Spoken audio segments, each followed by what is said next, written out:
salmon. So we just sit there and compare wrinkles. And I'm like, and it gets competitive. I'm like, oh yeah, this one backstage Whitesnake concert. No one. And my other girlfriend's like, oh yeah, I got this one. This one was for Brad. It was like, it was an abortion. It wasn't my husband's, my friend's kid. Gone. Right? You can't write this shit, people. But the best is my one girl, Gina. She's a model. She's like, I win! Right here. Okay. This was my husband's sex addict, drug addict, gay. God!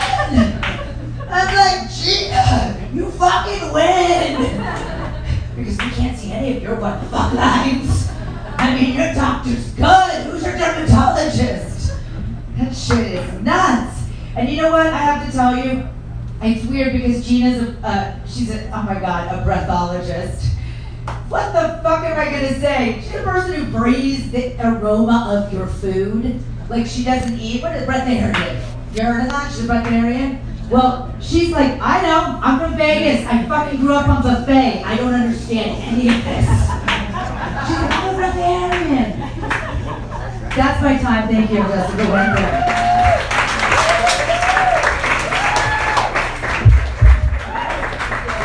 Jessica, I wish you were.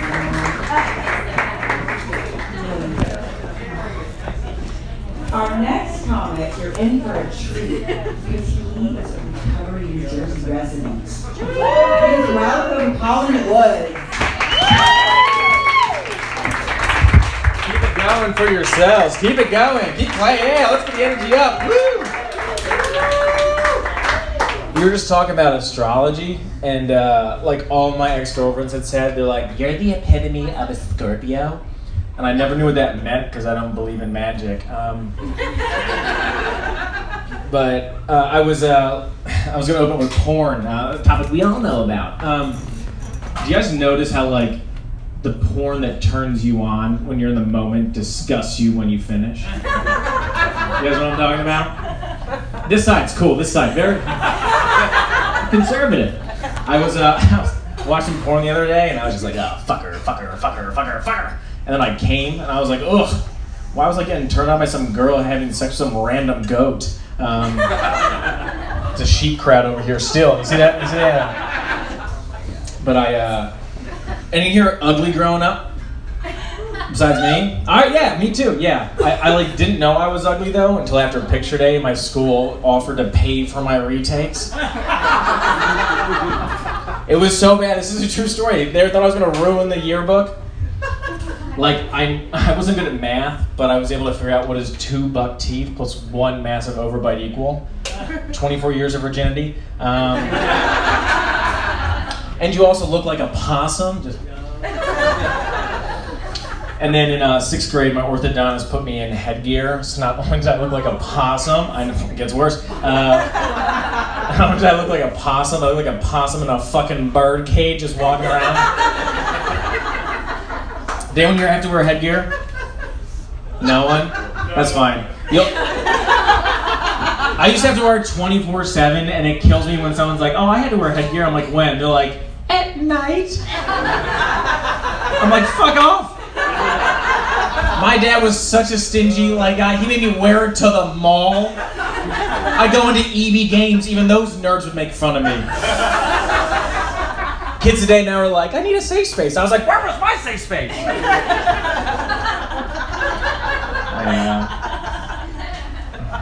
My family, I come from a very Irish family. Like, they show love through just, shitting on you. But it's good. It gives you calluses. Like, when I first got headgear, they stopped calling me by my name and just started... Well, there's 2 types of headgear. There's the headgear that goes, around your head, and then there's just a certain ring that goes around the circumference of your face. And I had the one that was a ring around my face, and my family just stopped calling me my name and started calling me Saturn. Yeah. It's kind of clever. And if you don't know, headgear is pretty much a gravitational pull that pushes all females or male, whatever you're into, away from you. I had another joke. I went out of order. Ooh. Do I look like a stoner? I get that all the time. I don't smoke weed. I'm not good with drugs. I did edibles like a month ago, and I was high for a day and a half. And I was like, when does this end? And the person that gave it to me was like, it doesn't. And I was like, okay. So I went and bought this beanie.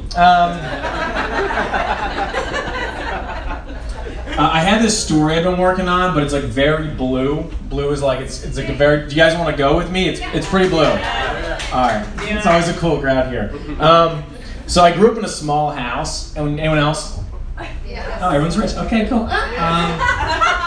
And when you grow up in a small house, like a big family, it makes you all become like a lot closer to killing yourselves. And I had like one sibling that was like superior to me in every way. Like he was popular, smart in all the fast math classes. Like I had to go to summer school after kindergarten. And our house had one bathroom, one tiny bathroom for my mother, my brothers, and myself. And my mom was like very anal. Like this bathroom meant everything to her.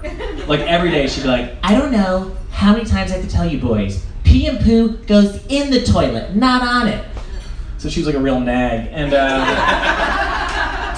And so one time I'm going to use the restroom, my oldest brother Jim, who's like my mortal enemy, he pushed me out of the way. He's like, I'll go to shower, you can wait. So I turned to him and waited. And after he showered, I went in and drew a bath. And as my cheeks touched the porcelain, I feel this like squishy stuff underneath my body. And I look, and in the water floating, I see all of our Irish Springs body wash. And I'm like, this doesn't smell like the freshness of Ireland. I'm like, why is it so sticky?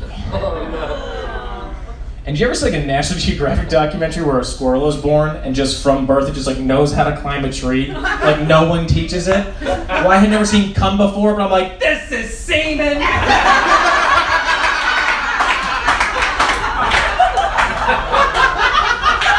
So I jump out of the shower, soaking wet, yet surprisingly sticky, and I'm the youngest brother, so I can't, and I'm naked, so I can't do anything.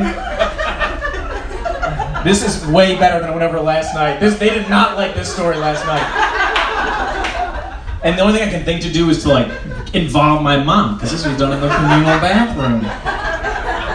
So I go to the door and I yell at my mom. I'm like, Mom, jizz in the shower. And I hear her go, what?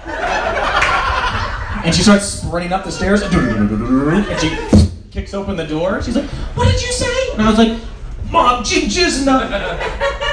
And she cut me off, and she goes, hey, we don't yell about that in my house. And she picked up a towel and threw it at my face, and right when it hit me, she said, you clean it up. And this is like a watershed moment in my life because my mom had just given me my first cum rag, and there was so much cum on me, I'm not even kidding. My ass cheeks look like 2 Krispy Kreme donuts, just glazed. And if you want to know how this is so gross. If you want to know how much semen was in the bathtub, just imagine a 15-year-old and multiply that by a dairy farm. And but the story has a happy ending because 2 years ago, Jim's like my best friend now, and he took me all across Europe, and we were like going like the clubs and stuff, and he got really sick. And on our last night, he's like, oh, Collie, he's like, I need to sauna this out, I gotta take a bath. And I was like, before you do, let me take a shower. That's my time.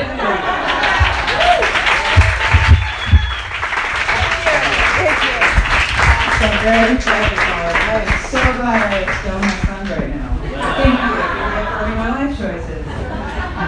Okay, guys, our next comic is, she's a special hot mess. I love her and I'm a little scared of her. She took your money at the door. Please welcome Kara with a cat.